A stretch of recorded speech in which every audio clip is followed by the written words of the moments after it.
Ladies and gentlemen, in the first part of my talk, I give a report on the discovery of LSD. I realize it is a very old story, and I must apologize for repeating it here. But as since so many quite fantastic versions how LSD has been discovered are current even in professional circles, I think you would like to hear also the true story.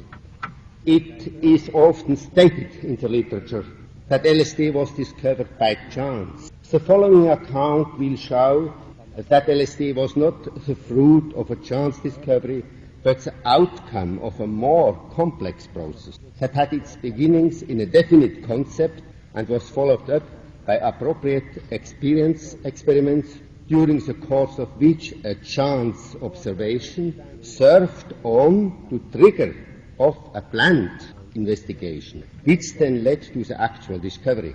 Such a train of events often underlies what is said to be a chance discovery. I prepared lysergic acid diethylamide for the first time in 1938 as part of a systematic chemical and pharmacological investigation on ergot alkaloids in the Sandoz Pharmaceutical Chemical Research Laboratories in Basel, headed at that time by Professor Arthur Stoll.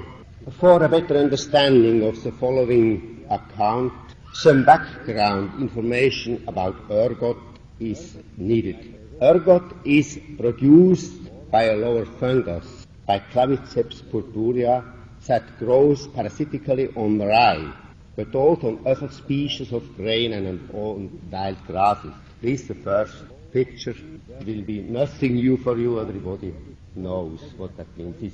These protrusions coming out of the grain are named ergot. The kernels infested with the fungus developing this light brown to purple brown curved pecks, to sclerotia, in place of the normal grains. Ergot is described botanically as a sclerotium. That is a form of the ergot fungus that passes the winter. Ergot has, more than any other drug, a fascinating history, in the course of which its role and meaning has inverted. Once treated as a poison, in the course of time it has changed to a rich storehouse of valuable medicaments. Ergot first appeared in history in the early Middle Ages as the cause of epidemic-like outbreaks of mass poisoning, to which thousands of men at times fell victim. The illness, whose connection with ergot was for a long time obscure, appeared in two characteristic forms: as a gangrenous form, ergotismus gangrenosus, and a convulsive form, ergotismus convulsivus.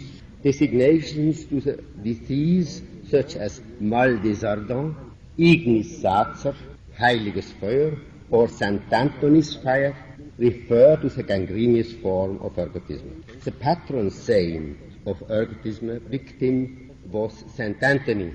Next slide, please. And it was the order of St. Anthony that above all undertook care of these patients. Here you see St. Anthony surrounded by patients with ergotism. Epidemic-like occurrences of ergot poisoning have been recorded in most European countries and also in certain areas of Russia. With improvement in agriculture and since the understanding that was attained in the 17th century that ergot-containing bread was the cause of ergotism, the frequency and extent of ergotism epidemics diminished considerably.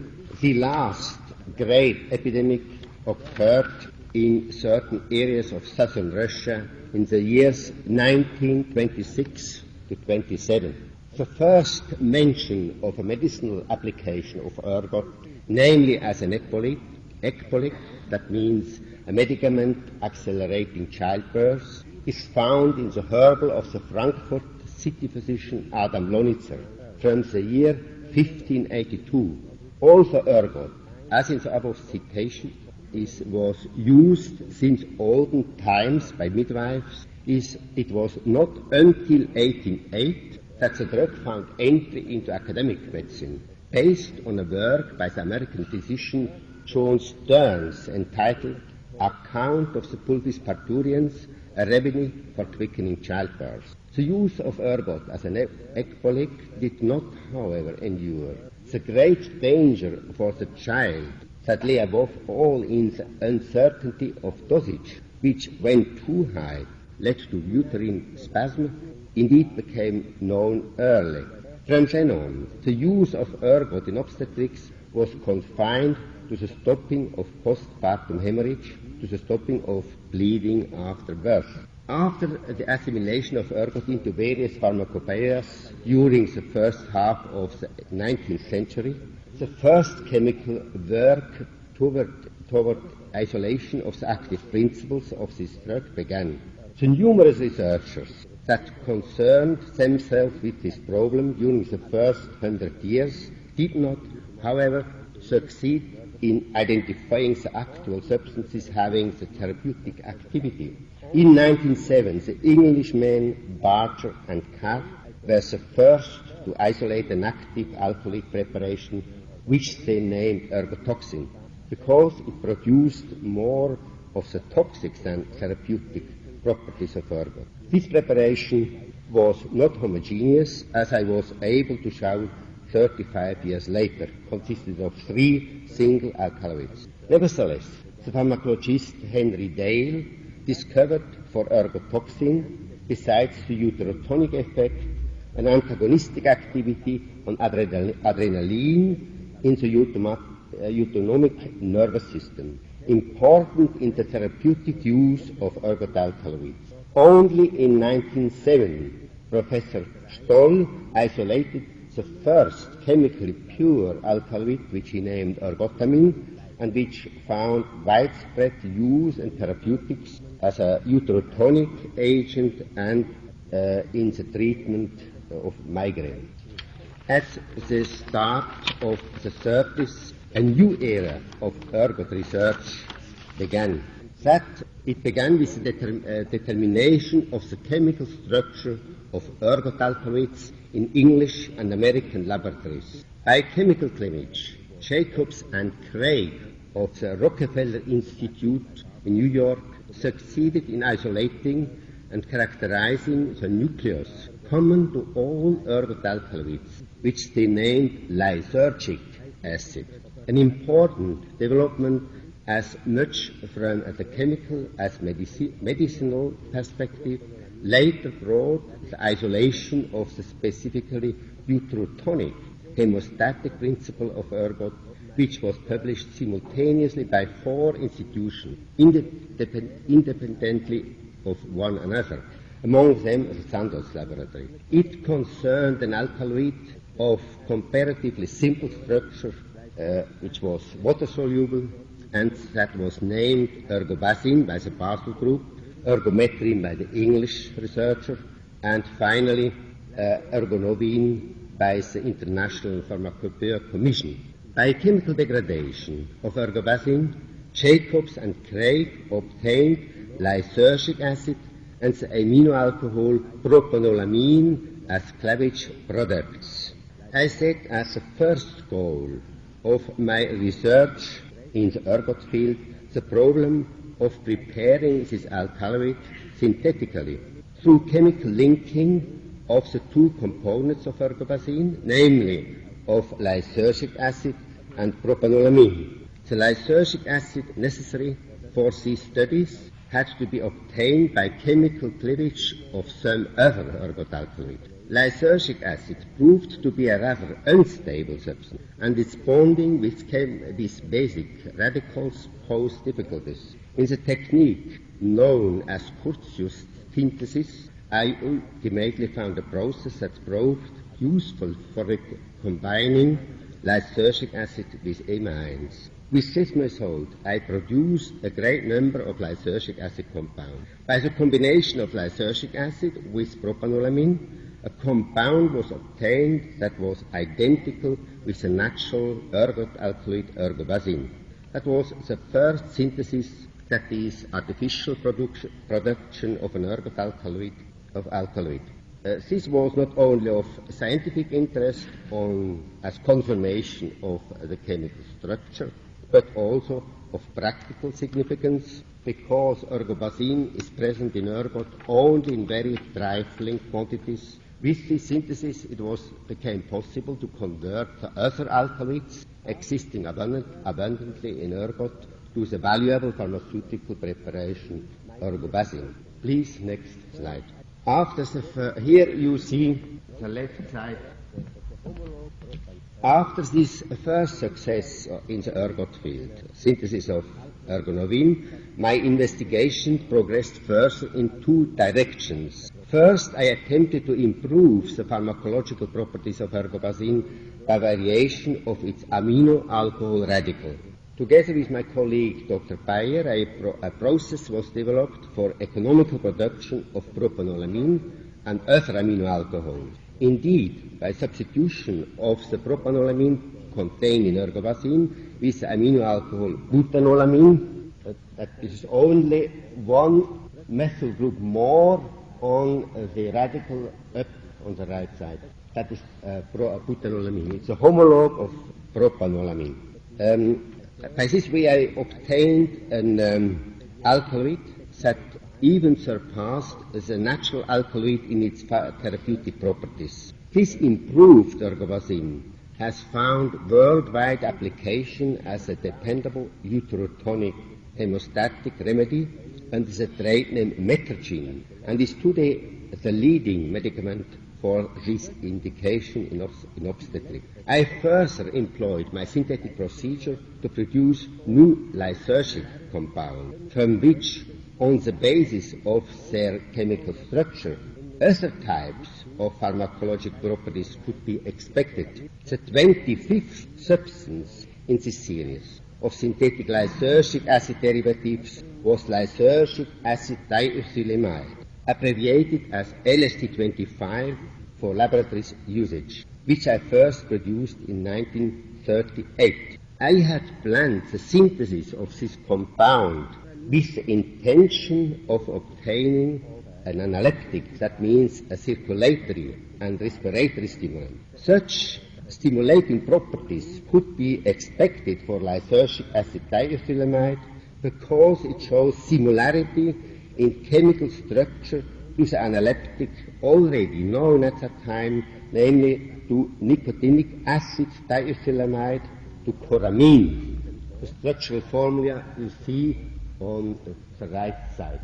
You see that the upper ring of LSD, of lysergic acid, corresponds to nicotinic acid. Coramine, during the testing of LSD-25 in the pharmacological department of Sandoz, whose director at that time was Professor Ernst Rothling, a strong effect on the uterus was established. It amounted to some 70% of the activity of ergobasine. Furthermore, it was remarked in the report that the experimental animals became restless during the narcosis. But the new substance aroused no special interest in our pharmacologists and physicians. Further tests were then left off. For the next 5 years, nothing happened with the substance LSD-25. Meanwhile, my work in the ergot field advanced further in other directions. A peculiar presentiment that this substance could possess active properties other than those established in the first investigations and expected induced me 5 years after the first synthesis once again to produce LSD-25 in order to give it again to the pharmacological department for further tests. That was in a way uncommon, as experimental substances, once they had been found uninteresting from a pharmacological aspect, as a rule were definitely stricken from the research program. In the spring of 1943, I repeated the synthesis of LSD-25. This involved, as in the first synthesis, the production of only a few centigrams of this compound. In the final step of the synthesis, During the purification and crystallization of lysergic acid diethylamide in the form of a tartrate, that is a salt of tartaric acid, I was interrupted in my work by unusual sensations. I take the description of this incident from the report that I wrote at the time to Professor Stoll. Last Friday, April 16, I was forced to interrupt my work in the laboratory in the middle of the afternoon and proceed home, as I was seized by a peculiar restlessness combined with a slight dizziness. At home, I lay down and sank into a not unpleasant, intoxicated-like condition that was characterized by an extremely stimulated imagination. In a dreamlike state, with eyes closed, I found the daylight to be unpleasantly glaring. An uninterrupted stream of fantastic pictures of extraordinary plasticity with intense kaleidoscopic-like play of colors surged in upon me. After some 2 hours, this condition faded away.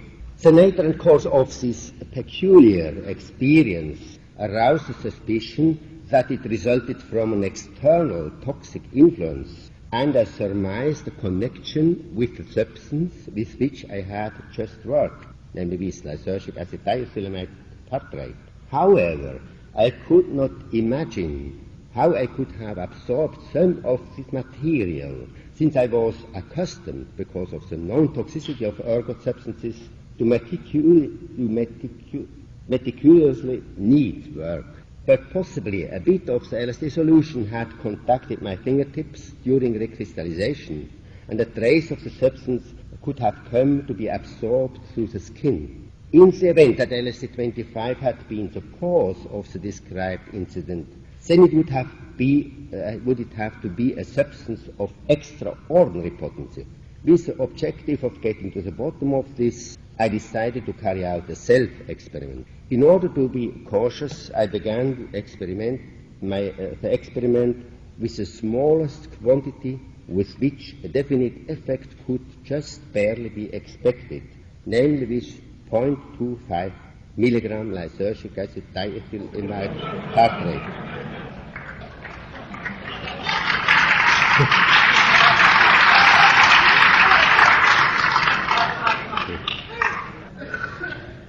The following is a description of this experiment from a laboratory notebook.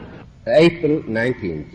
Preparation of a 0.05% aqueous solution of lysergic acid diethylamide tartrate. 5 milligram of air-dried crystalline tartrate was dissolved in 10 cc of water. At 1620, 0.5 cc of the solution containing 0.25 milligram tartrate was taken orally. The solution was completely tasteless, like pure water. At 1650, still no trace of any effect. At 17, slight dizziness, restlessness, unable to concentrate, thoughts, visual distortions, desire to laugh. Here the notes in my laboratory journal cease. The last words could be written down only with great effort. It was now already clear to me that LSD had been the cause of the remarkable experience of the previous Friday, for the altered perceptions were of the same type as before, only much more intense. Only with the greatest difficulty could I still speak intelligibly. I asked my laboratory assistant, who was informed of the self-experiment, to escort me home. On the way home by bicycle, an automobile was not available at the moment. During wartime, automobiles were available only to privileged people in Switzerland. During riding home, my condition began to assume threatening forms. Everything in my field of vision wavered and was distorted as if seen in a curved mirror. I also had the sensation of being unable to move from the spot. Nevertheless, my assistant later told me that we had traveled very rapidly. Finally, however, we arrived at home still safe and sound, and I was just still capable of asking my companion to summon our family doctor and to ask for milk from the neighbor. In spite of my delirious, bewildered condition, I could think clearly and effectively for brief periods. I thought of milk as a non-specific antidote for poisoning. The dizziness and sensation of fainting became so strong at times that I could no longer hold myself erect and had to lay down on the sofa. My surroundings was now transformed themselves in more terrifying ways. Everything in the room spun around, and the familiar objects and pieces of furniture assumed grotesque, mostly threatening forms. They were in continuous motion, animated, as if impregnated by life, by an inner restlessness. The neighbor woman who brought the milk I scarcely recognized any longer. She was no longer Mrs. R., but rather a malevolent, insidious witch with a colored mask. Even worse than these demonic transformations of the outer world were the alterations that I perceived in myself, in my inner being. Every exertion of my will to put an end to the disintegration of the outer world and the dissolution of my ego seemed to be wasted effort. A demon had invaded my being and had taken possession of my mind, body and soul. I jumped up and screamed in order to free myself from him, but then sank down again, powerless on the sofa. The substance with which I had wanted to experiment had vanquished me.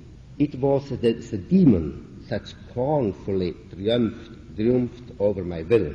A dreadful fear grasped me that I was becoming insane. I was taken to another world, another place, another time. My body seemed to be without sensation, lifeless, strange. Was I dying?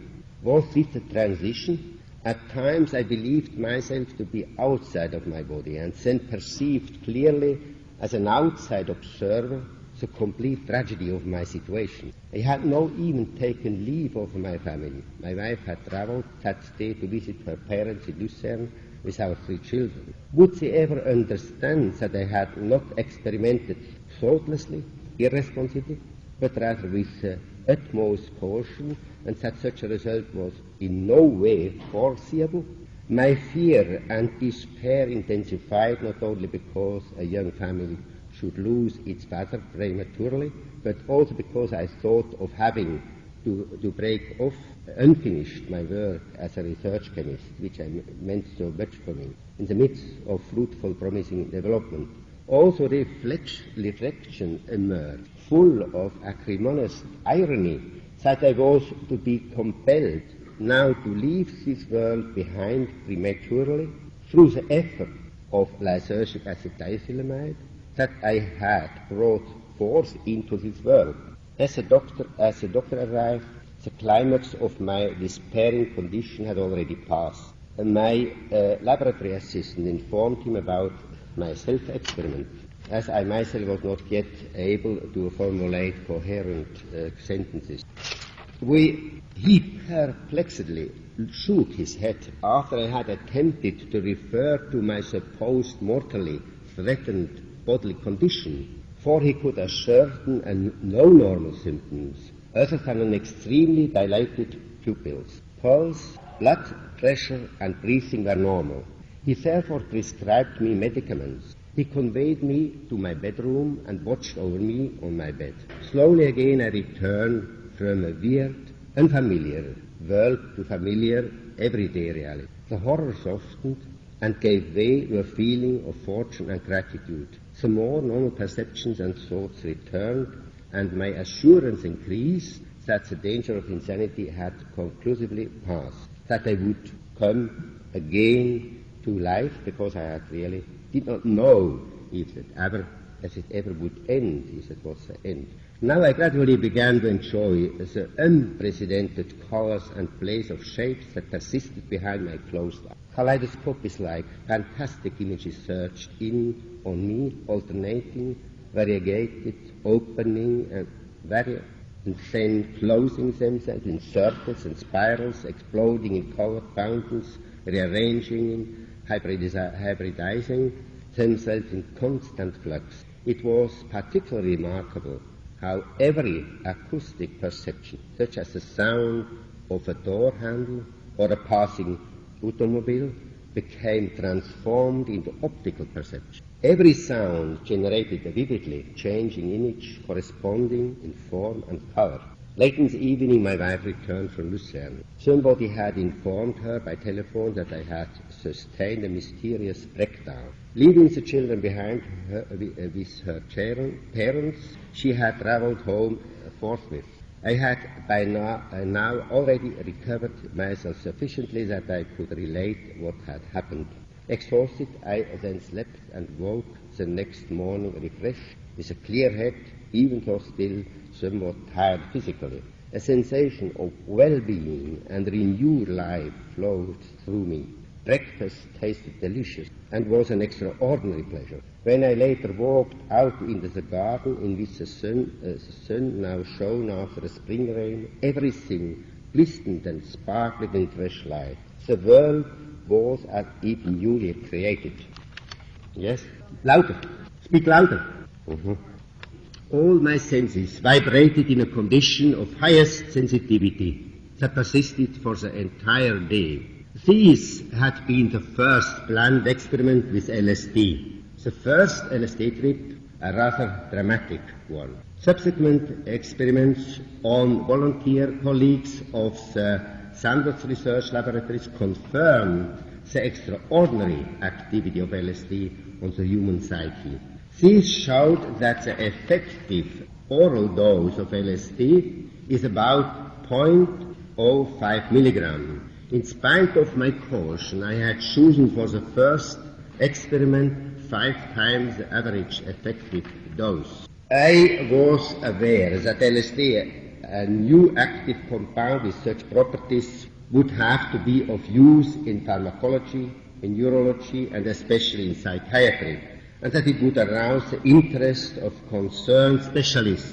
But at that time, I could not imagine that the new substance would later also come to be used beyond medical science in the drug scene as an intoxicant. Since in my first self-experiment I had experienced LSD in its terrifying demonism, I could not imagine that this substance could be ever used, so to speak, as a pleasure drug.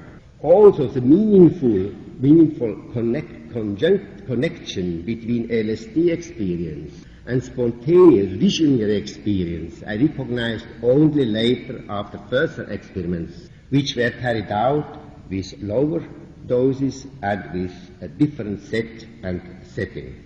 That is the story of the discovery of LSD in some shortened fashion.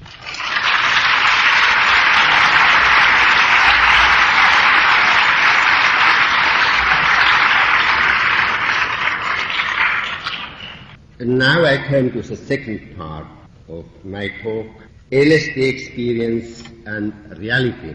The question is often put to me, what has made the deepest impression on me in my LSD experiments, and whether I have arrived at new understandings through these experiences. Of greatest significance to me has been the insight that I attained a fundamental understanding out of all my LSD experiments, that what one commonly takes as the reality, including the reality of one's own individual person, by no means signifies something fixed, but rather something that is ambiguous, that there is not only one, but that there are many realities. One can also arrive at this insight through scientific reflection. The problem of reality is indeed, and has been from time immemorial, a central concern of philosophy. It is, however, a fundamental difference whether one approaches the problem of reality rationally with the logical methods of philosophy, or if one obtrudes upon this problem emotionally through an existential experience. The first planned LSD experience experiment was therefore so deeply moving and alarming because everyday reality and the ego experiencing it, which until then I had considered to be the only reality, dissolved, and the unfamiliar ego experienced another unfamiliar reality. And the problem also appeared of an innermost self that, unmoved, was able to record the external and internal transformation. Reality is inconceivable without an experiencing subject, without an ego. It is a product of the exterior world, of the sender, and of a receiver, an ego that receives the input by means of the antennae of the sense organs and brings it into consciousness. If one of the two is lacking, no reality happens, no radio music plays, no picture screen the picture screen remains blank. If one continues with the conception of reality as a product of sender and receiver, then the entry of another reality under the influence of LSD may be explained in that the brain, the seat of the receiver, becomes biochemically altered. The receiver is thereby tuned into another wavelength than that corresponding to normal everyday reality. Since the endless variety and diversity of the universe correspond to infinitely many different wavelengths, depending on the adjustment of the receiver, many different realities, including the respective ego, can become conscious. These different realities, more correctly designed as different aspects of reality, are not mutually exclusive, but are complementary and form together a part of the all-encompassing, timeless, transcendental reality in which even the unimpeachable core of the conscious self that has the power to record the different egos is located. In the capacity to shift the wavelength setting of the receiving self and thereby to evoke alterations in reality consciousness lies the true importance of LSD and related hallucinogens. This ability to allow different new pictures of reality to arise, this truly cosmogonic power, makes the cultish worship of hallucinogenic plants as sacred drugs by so-called primitive societies understandable. What constitutes the essential characteristic difference between everyday reality and the world picture experienced in LSD inebriation? Self and the outer world are separated in the normal condition of consciousness in everyday reality. One stands face to face with the outer world, which has become an object. In the LSD state, the boundaries between the experiencing self and the outer world more or less disappear, depending on the depths of the inebriation. Feedback between receiver and sender takes place. A portion of the self overflows into the outer world, into objects. They begin to live, to have another, a deeper meaning. This can be perceived as a blessed or as a demonic transformation, imbued with terror, proceeding to a loss of the trusted ego. But in an auspicious case, the self feels blissfully united with the objects of the outer world and consequently also with the fellow man. This experience of deep unitedness with the exterior world can even intensify to a feeling of the self being one with the universe. This condition of cosmic consciousness that under favorable conditions can be evoked by LSD or by another hallucinogen from the group of Mexican sacred drugs is analogous to spontaneous religious enlightenment with the unio mystica. In both conditions, that often last only for a timeless moment. A reality is experienced that exposes a gleam of the transcendental reality in which the universe and self, sender and receiver are one. Gottfried Benz, the German writer, in his essay Provoziertes Leben, Provocative Life, characterized the reality in which self and the world are separated as the schizoid catastrophe, the Occidental entellliche neurosis. He further writes, this concept of reality began to form in the southern part of our continent. The Hellenic European principle of combat, of conquest through work, artifice, malice, talent, force, Greek in the manner of arete, late European in the form of Darwinism, and the Overman fashioned it decidedly. The self came forward, stepped down, struggled. For that purpose it required means, matter, might. As Gottfried Benn formulates it in these sentences, a concept of reality that separates self and world has decisively determined the evolutionary course of European intellectual history. Experience of the world as matter, as object, to which man stands opposed, has produced modern natural science and technology, creations of the Occidental mind that have changed the world. With their help, man has subdued the world.